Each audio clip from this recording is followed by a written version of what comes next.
Welcome to Chillin' 101. We hope this video helps. You start by preparing both accounts. Make sure your YouTube video is uploaded and set to public, then copy its share link. Once done, check Instagram. You need either access to Stories link sticker, usually for verified or accounts with enough followers, or plan to put the link in your bio. You switch to a creator or business profile if you prefer link analytics and easier access. Now that prerequisites are ready, move to placing the link where Instagram allows it. You tap Edit Profile and paste the YouTube URL into the website field, then save. This creates a clickable link visible on your profile. Once saved, double-check by opening your profile from another account or in a browser to confirm the link works and goes to the intended video.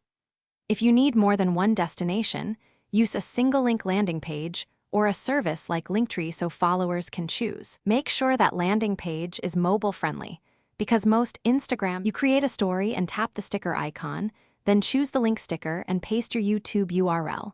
Customize the sticker text so viewers know it opens a video and place it where it's clearly visible.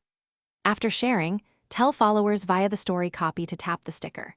If you don't have the sticker option, instruct viewers in the story to tap the link in your bio and consider adding a short username mention or QR code. Troubleshooting tip: if the link fails, clear app cache, recopy the exact YouTube URL, and retry. Thanks for watching. Consider subscribing if we helped you.